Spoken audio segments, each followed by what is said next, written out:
We heard from both Nebraska coordinators and several players here on Tuesday as the Huskers get ready to travel to Ohio State. But before we get to that, this report brought to you by Prize Picks. Win up to 10 times your money at Prize Picks. It's as easy as picking more or less on your favorite stat category in any sport. It could be NFL football, college football, the Major League Baseball, World Series, hockey, the NBA, you name it, at Prize Picks. And we've got a great deal with your first $5 deposit. We're going to give you $50 at Prize Picks with the promo code HuskerOnline. But let's first start with defensive coordinator Tony White, as it was a very out-of-character performance for his black shirts. The same way we got to do all the time. You know what I mean? Whether you're good or bad, you got to look at the answers on the tape. You look at the tape and you see, was it execution? Was it the manner of which we do things? I mean, schematically wise, there's some things that I would definitely not do again. So it's all encompassing. You look at it and you be very forthright with the guys, and you move on. And several of the players said it. Nebraska's defense got punched in the mouth. Yeah, I mean, it's not my first ass whooping. You only get one option, and that's to keep going, right? Keep fighting. Just go back to your process and keep going. I think the guys they're going to bounce back fine. Everyone is. The mindset of the team is, it wasn't a lot of sad faces. It was, we take that one on the chin, but we're going to move on to this week. Continue to get better, just like we've been doing all season, and go out there and play the best football we can. Guys are pissed off. We're not going to live on what happened on Saturday. We're going to keep moving forward, but guys are pissed. Obviously after a game like that, we have to go and evaluate ourselves like we do any other week. Watch the tape, be honest with ourselves, and take what happened last week to make ourselves better this week. It's really been our main focus. They punched us in the mouth. They obviously wanted it more than we did. So we didn't go out there and play how we wanted to. We had a great week of preparation. Things just didn't fall how we wanted to. They were making plays and we weren't. That's what it came down to. So just like I said, getting back to the basics, tackling and everything else this week, and just focusing on this week. Learning from that one, but focusing on this week. Now moving forward for them, the challenge will not get any easier with Ohio State. No, I mean, they're a really good team. Obviously, one of the top teams in the country, and we're excited for it. It's going to be a great challenge for us. Just with the weapons they have on offense and stuff, we can't wait. We're super excited to get out there and play against those guys. Yeah, you got to be physical from the jump, and like you said, when they got a lot of guys that can make plays, you just got to be sound in your technique and physical and playing fast. They're a great team, and it's going to be a lot of fun to play them. One, athletically wise, they got some phenomenal athletes, right? I mean, the two backs are some of the best backs in the country. The really all three wide receivers, just phenomenal. Make one-handed catches. They're physical specimens. So your matchups one-on-one athletically wise, but then also like schematically, they do a lot.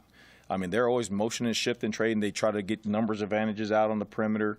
They'll put five guys to a side. They'll change pictures on you. So X's and O's wise, you gotta give yourself at least negate the advantage that they have by numbers. You got to have good leverage on the ball. They've got complex pressure schemes, they've got complex coverages, and they've got really good players. And so you throw those all into a hat. That's a pretty formidable opponent. I think the thing that they can do they've shown against everybody, they can rush four, play coverage, and get to the quarterback, which is what we can't allow to happen. We got to make sure that we're protecting the line of scrimmage and making sure that we're helping out wherever we can, and still being able to push the ball and get enough guys out to get open. And one of the things that White and Marquise Buford talked about was winning more of those 50-50 balls, which were a problem last week. Everything, right? It's calls, don't put them out there so much in 50-50. It's working the technique. It's trusting the guys to go do it. It's showing them in individuals, And then the technical side of it is like, hey, in the very beginning, your eyes, your stance, are you on the right leverage? Are you doing those things right? So you're breaking it down to every little aspect to help them feel confident next time they go out there. Practice habits have to carry over into the game. Our coaches say it best. It starts in drill work. Then from drill work, it goes into doing it on the field in practice and then letting that carry over into the game. So just making sure that every day that we have an opportunity to go out and perfect our craft and to get better, that we do that. For quarterback Dylan Raiola, he's never had a moment like this here in his true freshman season. This is a big point now for him to move forward. Yeah, I don't think it's difficult. It's not like it's our last game of the season. We got punched in the mouth, and it's as simple as that. Address the issues, fix them, and then move on. But, yeah, stung for the weekend, and it felt good to get back out there yesterday and kind of, clean the things up you messed up and move on to our next opponent. Super confident. He's not swayed at all. Again, he understands he'd like to have some of those throws back, but it's coach just said it best. I mean, that's one day we got punched in the face. We don't just quit now. We keep fighting and we keep working. We're building something special here.